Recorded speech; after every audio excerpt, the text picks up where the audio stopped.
everyone, my name is Chelsea and welcome back to my channel. For today's video, I'm showing you the new releases that are coming out in July, August, and September.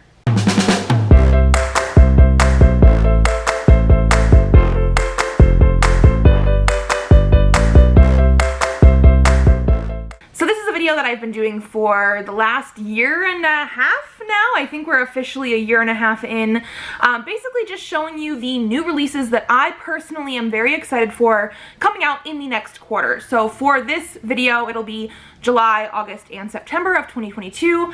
I have 35 titles to show you guys today, which is not the most I've ever done in a video like this, but it's still quite a few titles. But again, I am very excited for all of these for reasons. I might not know exactly what they're about, so we are definitely going to read the summary because, yeah, my brain does not hold those things in there very well.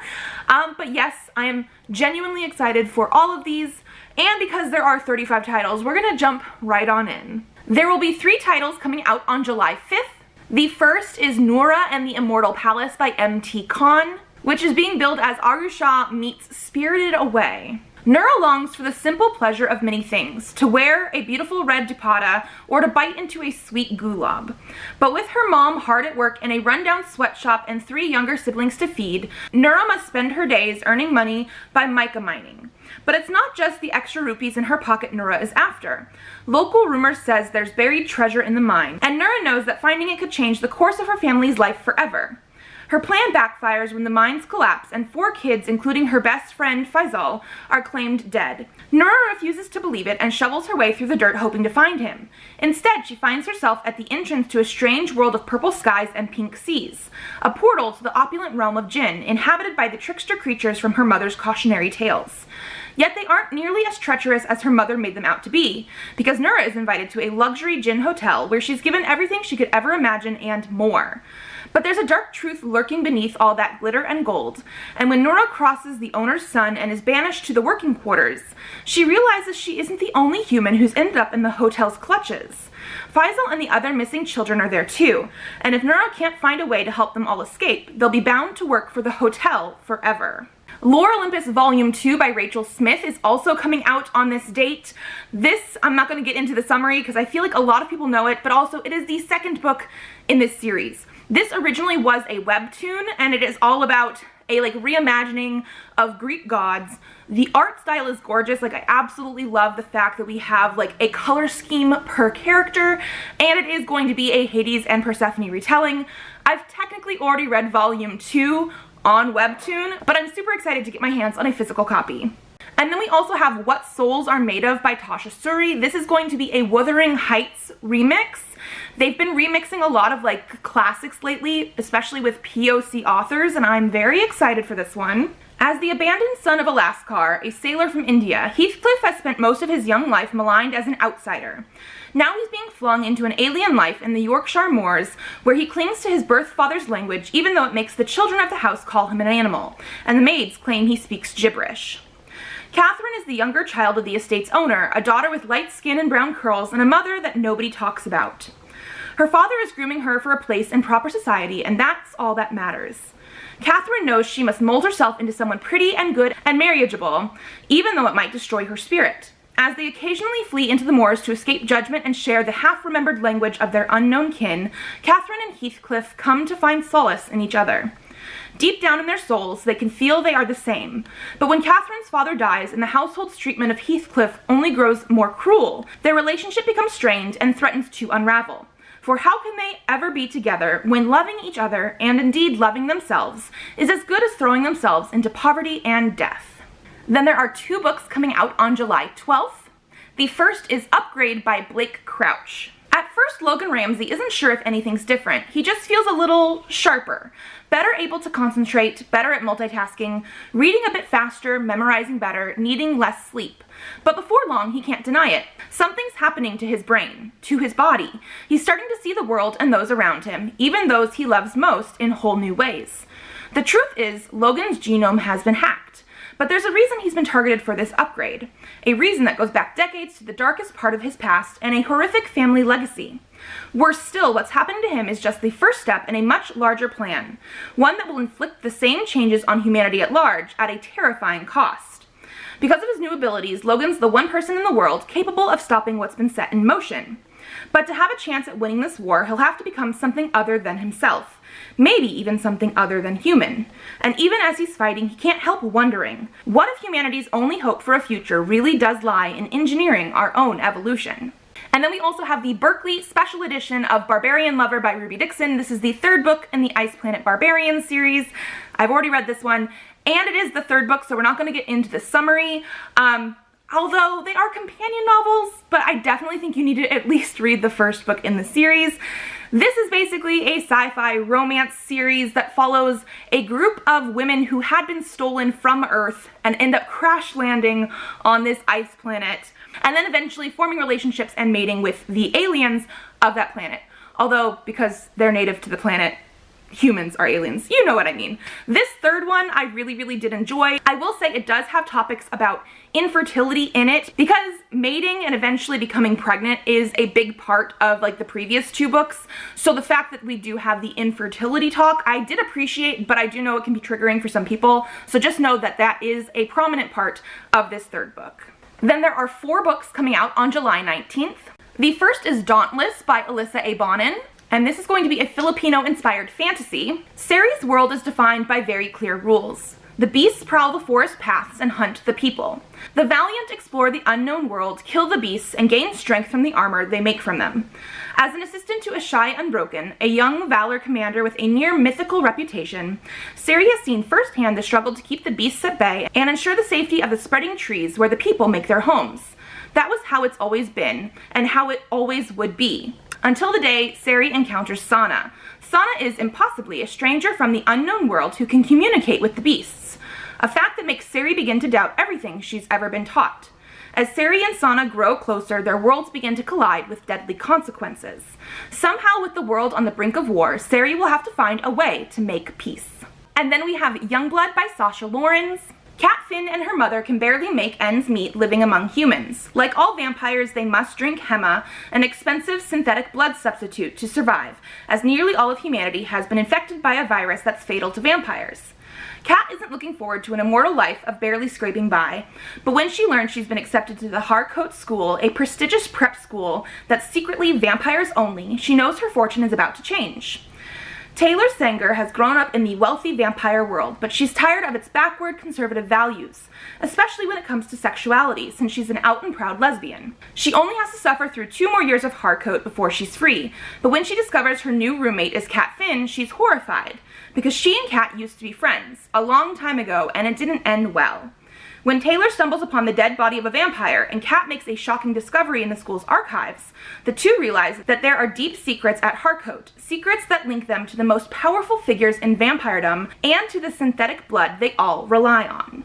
Then we have a picture book called A Spoonful of Frogs by Casey Lyall and illustrated by Virga Brogsgall. And basically it just says that it's a picture book about a witch struggling mightily to get the not-so-secret ingredient to her favorite recipe. I know we're not quite into the fall witchy season, but the cover looks cute and I love picture books, especially because I have a 2-year-old, so yes. And then actually we have another picture book called Not So Ghoul by Karen Lynn. On her first day haunting a new school, all Mimi has to wear are old Chinese gowns from her great ghost grandmother. She wants to look horrifying and rattle chains with the cool American ghosts at school, but her ghost ancestors insist she dress and behave like a good Chinese ghost. Desperate to fit in and find a middle haunting ground between her cultures, she plans a ghastly new look. But she questions whether her haunt couture is a fabulous fright or a grave mistake when her family finds out and another ghoul at school appropriates her Chinese fashion. This ghoulishly playful ghost story offers a beautiful reminder that while sometimes school and family can make you feel invisible, bicultural pride never goes out of style. And then one book is coming out on July 26th, which is the Liminal Zone by Junji Ito. So this is going to be a brand new manga horror short story collection by this author. It says, what destiny awaits them after the screaming? After abruptly departing from a train in a small town, a couple encounters a weeping woman, a professional mourner, sobbing inconsolably at a funeral. Mako changes afterward. She can't stop crying. In another tale, having decided to die together, a couple enters Aokigahara, the infamous suicide forest. What is the shocking otherworldly torrent that they discover there? So it looks like there's going to be 4 different short stories in this collection, and they basically told us the summaries of 2 of them. And then there's also one book coming out on July 27th, which is the Forest Hills Bootleg Society by Dave Baker. And this is going to be a graphic novel, actually. When Brooke, Kelly, Maggie, and Melissa buy a bootleg anime DVD at a gas station, they get much more than they bargained for with Super Love XL, a risque movie featuring, among other things, a giant mecha who shoots lasers out of her chest. The 4 girls are horrified and maybe a little fascinated. It's so unlike anything they've seen, would probably shock everyone else in their town, and definitely would take over their extremely conservative Christian school. That's when they have the idea to sell copies to local boys for $20 a pop. At first, everything goes perfectly, with the friends raking in cash. Pretty soon, they'll even have enough money to buy the matching jackets they've always dreamed of. But as the market for mildly titillating anime DVDs grows, the girls realize they'll need new material. On top of figuring out how to replicate their first success, there's growing tension within the group. Brooke and Kelly's romance is on its last legs, and hurt feelings are guaranteed when Melissa starts falling for one of them. Will the 4 girls' shared history be strong enough to see them through this upheaval, or will they learn that some things can only end in heartbreak? Moving into August, there are 6 titles coming out on August 2nd. The first is Wild is the Witch by Rachel Griffin. Iris Gray knows witches aren't welcome in most towns. When she was forced to leave her last home, she left behind a father who was no longer willing to start over. And while the Witches' Council was lenient in their punishment, Iris knows they're keeping tabs on her. Now settled in Washington, Iris never lets anyone see who she really is. Instead, she vents her frustrations by writing curses she never intends to cast. Otherwise, she spends her days at the Wildlife Refuge, which would be the perfect job if not for Pike Adler, the witch-hating aspiring ornithologist who interns with them. Iris concocts the perfect curse for Pike, one that will turn him into a witch. But just as she's about to dispel it, a bird swoops down and steals the curse before flying away. If the bird dies, the curse will be unleashed, and the bird is a powerful amplifier, and unleashing the curse would turn not just Pike, but everyone in the region into a witch. New witches have no idea how to control their magic, and the consequences would be dire. And the Witches' Council does not look kindly on multiple offenses. If they found out, Iris could be stripped of her magic for good. Iris begs Pike to help her track the bird, and they set out on a trek through the Pacific Northwest, looking for a single bird that could destroy everything. And then we also have Husband Material by Alexis Hall. This is the sequel to Boyfriend Material, which is a male-male romance set in England that I absolutely loved when I read it the year it came out. What was it, like 2020?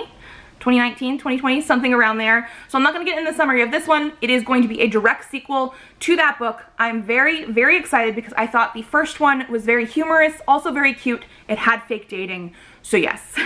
Then we have Wrong Place, Wrong Time by Gillian McAllister. Can you stop a murder after it's already happened? It's every parent's nightmare. Your happy, funny, innocent son commits a terrible crime, murdering a complete stranger. You don't know who, you don't know why. You only know your teenage boy is in custody and his future lost. That night you fall asleep in despair until you wake and it is yesterday. Every morning you wake up a day earlier, another day before the murder, another chance to stop it. Somewhere in the past lies the answers, and you don't have a choice but to find them.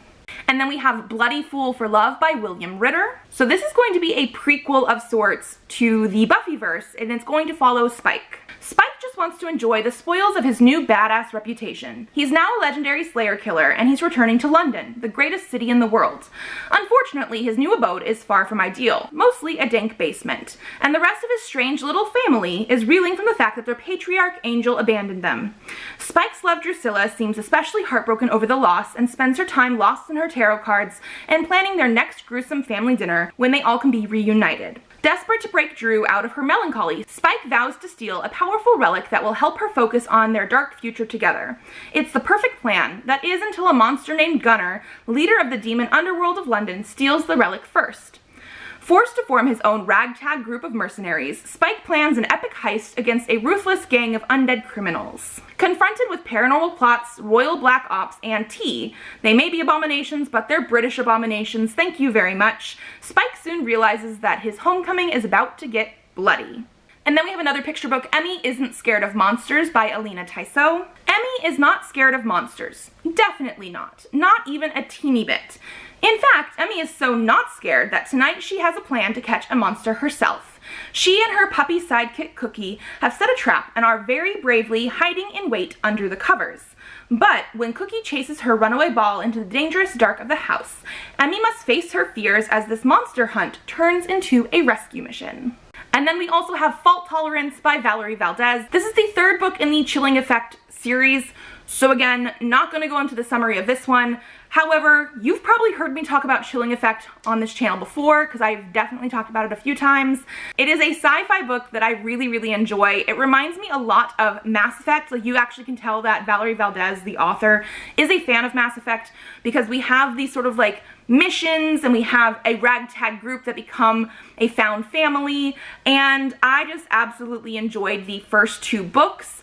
The second book ends up obviously leading into the third book, but it like opens up what's sort of happening in this, I was gonna say world, but I guess universe. So I'm very excited for this third one. We also have Psychic Cats, which did not play a huge role in the first book, even though they were there, play a bigger role in the second book, and I'm very curious to see how they're going to fit into this one, because obviously we have cats on the cover.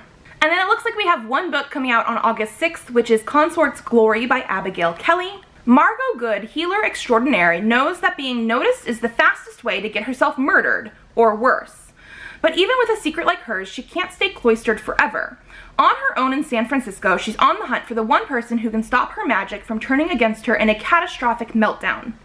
Margot doesn't expect things will be easy, but even she is surprised when someone plants a bomb in her healing house, nearly killing her and wiping out her anonymity in one fell swoop.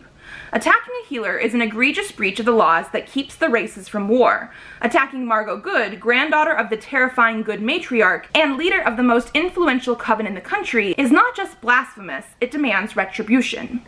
Theodore Soulborn, newest sovereign ruler of the largest elvish territory in the West, has waited his entire life for the woman he will one day claim as his consort. With the power to keep her finally in his grasp, he's planned their meeting down to every last detail, only to have all the carefully crafted steps in their courtship blown away when she's nearly killed before he can even say hello. With her life and his kingdom on the line, there's no time for subtlety. Earning the trust of the woman he's been mad about his entire life just became much harder. The speculation of war is sweeping through the city, a goddess's acolytes call for justice, and a traitor's shadow looms over his household. But nothing, not even Margot's single-minded determination to keep him out, will stop him from winning her heart. We also have one book coming out on August 9th, which is These Fleeting Shadows by Kate Alice Marshall. And this is billed as The Haunting of Hill House meets Knives Out. Helen Vaughn doesn't know why she and her mother left their ancestral home at Harrowstone Hall, called Harrow, or why they haven't spoken to their extended family since. So when her grandfather dies, she's shocked to learn that he has left everything, the house, the grounds, and the money, to her. The inheritance comes with one condition. She must stay on the grounds of Harrow for 1 full year, or she'll be left with nothing. There is more at stake than money, for as long as she can remember, Harrow has haunted Helen's dreams, and now those dreams have become a waking nightmare. Helen knows that if she is going to survive the year, she needs to uncover the secrets of Harrow. Why is the house built like a labyrinth? What is digging the holes that appear in the woods each night? And why does the house itself seem to be making her sick? With each twisted revelation, Helen questions what she knows about Harrow, her family, and even herself. She no longer wonders if she wants to leave, but if she can. And then there are 2 books coming out on August 16th. The first is Runtime by Catherine Ryan Howard. Movie Making Can Be Murder. The Project Final Draft, a psychological horror. Promising young thing Steve Dade will direct. The tagline, based on a terrifying true story that hasn't happened yet. The location, a cottage deep in a forest miles from anywhere in the wintry wilds of West Cork. The lead, former soap star Adele Rafferty, has stepped in to replace the original actress at the very last minute. She can't help but hope that this will be her big break. The problem, something isn't quite right on the set of Final Draft. Adele is about to discover that the real horror lies off the page. And then we also have The Black Slide by J.W. Ocker. Griffin Birch isn't known for being brave, but there's something about the new black slide on the elementary school playground that's made him curious. Against his better judgment, he just has to follow his best friend Layla down. But the black slide is no ordinary piece of playground equipment. What Griffin and Layla find at the other end of this strange portal is a cruel world populated by bloodthirsty creatures on a quest to become immortal. And it's up to Griffin to save himself, his best friend, and the future of Earth itself. Then there are 5 books coming out on August 23rd. The first is The Undertaking of Hart and Mercy by Megan Bannon. Hart is a marshal tasked with patrolling the strange and magical wilds of Tanria.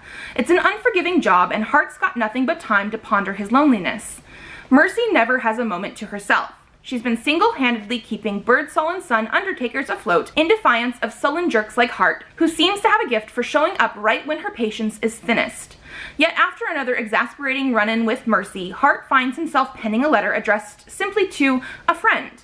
Much to his surprise, an anonymous letter comes back in return, and a tentative friendship is born. If only Hart knew he's been bearing his soul to the person who infuriates him most, Mercy. As the dangers from Tanria grow closer, so do the unlikely correspondence. But can their blossoming romance survive the fated discovery that their pen pals are their worst nightmares? Each other. Then we also have Clown in a Cornfield 2, Friendo Lives by Adam Cesare. So this is again going to be a sequel. We're not going to get into the summary. The first book came out, I believe, in 2020, and I had a really fun time with it. It is very much like the typical 80s slasher movie, but in YA book form, and the ending was actually really, really good. I don't think at that point in time it felt like it needed a sequel, so I'm very curious about like where this is going to go, but I'm assuming we're going to have more sort of slasher stuff going on, so I'm excited. Then we have Love on the Brain by Ali Hazelwood. Like an avenging purple-haired Jedi bringing balance to the mansplained universe, B. Königswaller lives by a simple code. What would Marie Curie do? If NASA offered her the lead on a neuroengineering project, a literal dream come true after years scraping by on the crumbs of academia, Marie would accept without hesitation. Duh. But the mother of modern physics never had to co-lead with Levi Ward. Sure, Levi is attractive in a tall, dark, and piercing eyes kind of way, and sure, he caught her in his powerfully corded arms like a romance novel hero when she accidentally damseled in distress on her first day in the lab. But Levi made his feelings toward Bee very clear in grad school. Arch enemies work best employed in their own galaxies far, far away. Now her equipment is missing, the staff is ignoring her, and Bee finds her floundering career is in somewhat of a pickle. Perhaps it's her occipital cortex playing tricks on her, but Bee could swear she can see Levi softening into an ally, backing her plays, seconding her ideas, devouring her with those eyes, and the possibilities have all her neurons firing. But when it comes time to actually make a move and put her heart on the line, there's only one question that matters. What will B. Königswasser do? So I know the first book that Ali Hazelwood wrote, The Love Hypothesis, was actually Star Wars fan fiction first. I think we're now leaning into that in the summaries because I don't remember the summary of that first book having so much Star Wars like hints. So I'm curious if that's going to just be like a thing. Are we leaning into this now? I think we are. Then we also have Babel by R.F. Kuang. 1828, Robin Swift, orphaned by cholera in Canton, is brought to London by the mysterious Professor Lovell. There he trains for years in Latin, ancient Greek, and Chinese, all in preparation for the day he'll enroll in Oxford University's prestigious Royal Institute of Translation, also known as Babel. Babel is the world center of translation and, more importantly, of silverworking, the art of manifesting the meaning lost in translation through enchanted silver bars to magical effect. Silverworking has made the British Empire unparalleled in power, and Babel's research in foreign languages serves the Empire's quest to colonize everything it encounters. Oxford, the city of dreaming spires, is a fairy tale for Robin, a utopia dedicated to the pursuit of knowledge. But knowledge serves power, and for Robin, a Chinese boy raised in Britain, serving Babel inevitably means betraying his motherland. As his studies progress, Robin finds himself caught between Babel and the shadowy Hermes Society, an organization dedicated to sabotaging the silverworking that supports imperial expansion. When Britain pursues an unjust war with China over silver and opium, Robin must decide, can powerful institutions be changed from within, or does revolution always require violence? What is he willing to sacrifice to bring Babel down? And then we also have The Very Secret Society of Irregular Witches by Sangu Mandana. As one of the few witches in Britain, Mika Moon knows she has to hide her magic, keep her head down, and stay away from other witches so their powers don't mingle and draw attention. And as an orphan who lost her parents at a young age and was raised by strangers, she's used to being alone and follows the rules, with one exception, an online account, where she posts videos pretending to be a witch. She thinks no one will take it seriously, but someone does. An unexpected message arrives begging her to travel to the remote and mysterious Nowhere House to teach 3 young witches how to control their magic. It breaks all the rules, but Mika goes anyway and is immediately tangled up in the lives and secrets of not only her 3 charges, but also an absent archaeologist, a retired actor, 2 long-suffering caretakers, and Jamie. The handsome and prickly librarian of Nowhere House would do anything to protect the children, and as far as he's concerned, a stranger like Mika is a threat.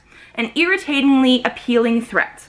As Mika begins to find her place at Nowhere House, the thought of belonging somewhere begins to feel like a real possibility. But magic isn't the only danger in the world, and when a threat comes knocking at their door, Mika will need to decide whether to risk everything to protect a found family she didn't know she was looking for. And then there are 2 books coming out on August 30th. The first is Amari and the Great Game by B.B. Alston. This is the sequel to Amari and the Night Brothers. I actually talked about this one, I think, in my first video of the year for new releases, because it was supposed to come out around March, but it has been pushed back. It is now going to be coming out at the end of August. Again, because it's a sequel, we're not going to get into the actual summary, but this is a middle grade fantasy series that is sort of like the Men in Black meets the fantasy world. Like, they are hidden from regular people's eyes. We had a magical competition in the first book. I absolutely loved it and devoured it, and so I'm so excited for this sequel. And then we also have Over My Dead Body by Sweeney Boo. And so this is going to be a graphic novel. In the days leading up to Samhain, the veil between the world of the dead and the living is at its thinnest. One day, everything was exactly as it was supposed to be, and the next, the closest thing Abby ever had to a sister, Noreen, was just gone. Distracted by the annual preparations for the Samhain festival, Abby's classmates are quick to put Noreen's disappearance aside. The coven will find her, Abby's friends say. They have it under control, but Abby can't let it go. Soon a search for answers leads her down a rabbit hole that uncovers more secrets than Abby can handle. As mounting evidence steers her toward the off-limits woods that surround the academy, she begins to see that Noreen's disappearance mysteriously has a lot in common with another girl who went missing all those years ago.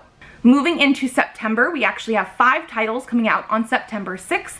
The first is The Gathering Dark, edited by Tori Bovolino. So this is being billed as an anthology of folk horror, so we're going to have a lot of different authors on this one. A cemetery full of restless dead, a town so wicked it has already burned twice with the breath of the third fire looming, a rural, isolated bridge with a terrifying monster waiting for the completion of its summoning ritual, a lake that allows the drowned to return, though they have been changed by the claws of death.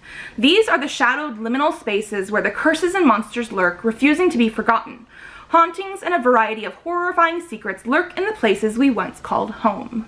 Then we have Sarah Boateng's Guide to Vampire Hunting by Roseanne A. Brown. And this is going to be a middle grade debut about a preteen vampire slayer, and it has a strong helping of Ghanaian folklore. For most kids, catching fireflies is a fun summer activity. For 12-year-old Sarah Boateng, it's a matter of life and death. That's because Serwa knows that some fireflies are really Adzi, shape-shifting vampires from the forest of southeastern Ghana.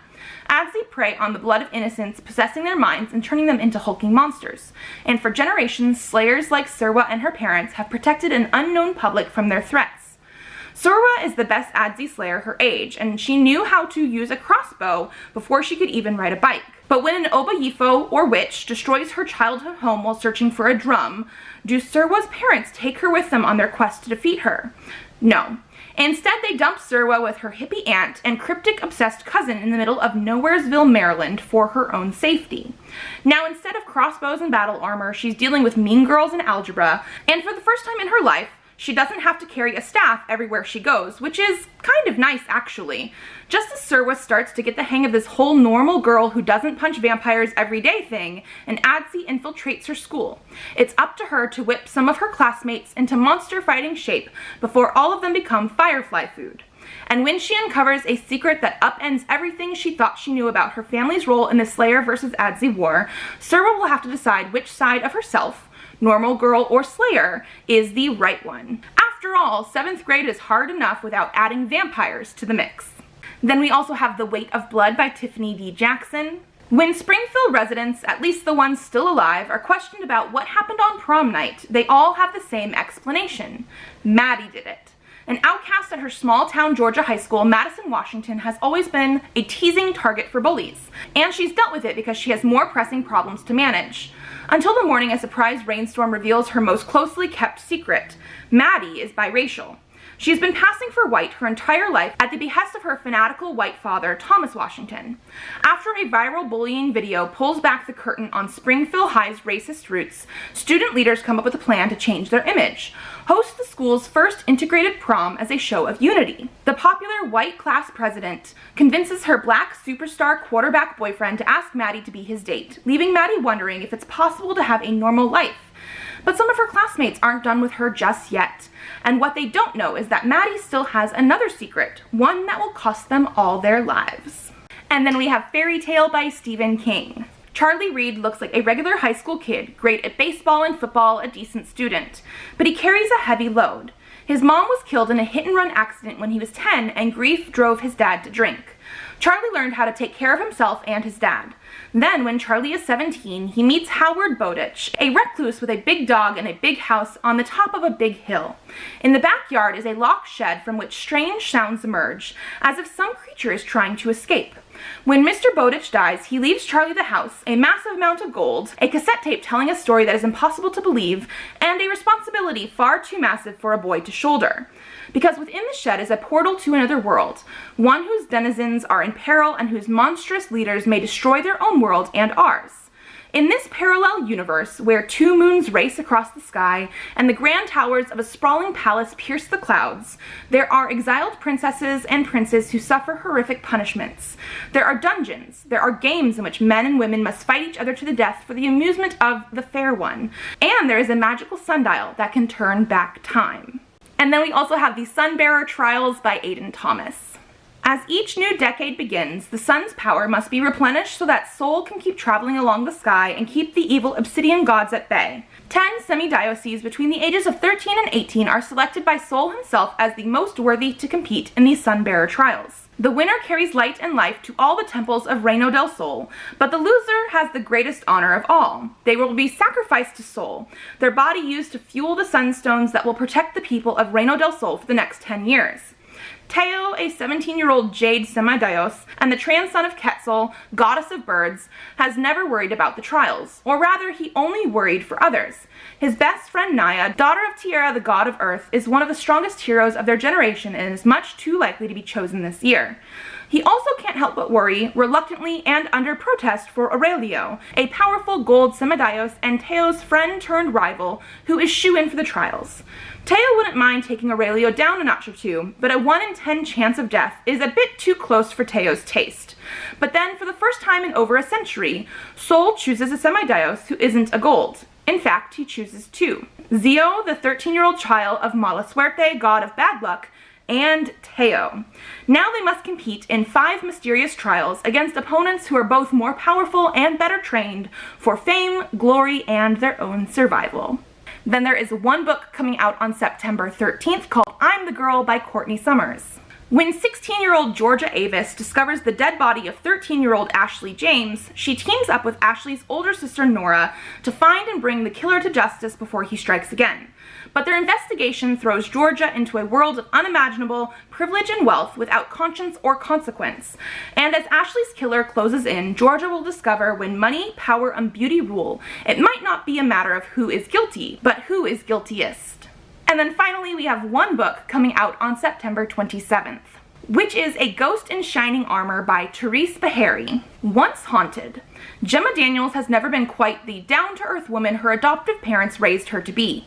She even has a unique gift. She can see ghosts, and she likes helping them settle their unfinished business. But the hotter-than-hot stranger she impulsively kisses on a bet is not only a phantom, he is determined to help her. And the only way Gemma can explain his presence is to pretend they're a real-life couple. Twice shy, Levi Walker lived and died to save his sister. Now he's got a second chance at life if he assists Gemma in reuniting with her own long-lost sibling, and then never sees Gemma again. But as he starts to enjoy her irrepressible personality, he finds it hard to abide by any rules at all. Third time's the unforgettable charm. Gemma is thrilled to be getting to know her sister, but it causes a family rift she may not be able to heal. On top of that, she's falling for a ghost with a dilemma. For Levi must decide what loyalty and living is truly all about. To fix their mistakes, Gemma and Levi must risk being real with themselves and each other if they're ever to claim true love. Okay, so I'm out of breath. Partly because that was a lot of talking, and partly because this baby is so big and pushing on my diaphragm that I'm just constantly out of breath. But that was 35 books coming out in the next 3 months, July, August, and September, that I'm very, very excited about. Let me know if I missed any that you were excited about, because I am sure there are plenty that I have not even heard about. Or let me know from this list, if you have heard these, which one you're most excited about. Because I'm very, very curious. And that is going to be it for today's video. If you liked the video, give it a thumbs up to let me know. Subscribe to this channel if you'd like to see more videos. I currently have videos coming out on Thursdays, so I will see you then. Bye!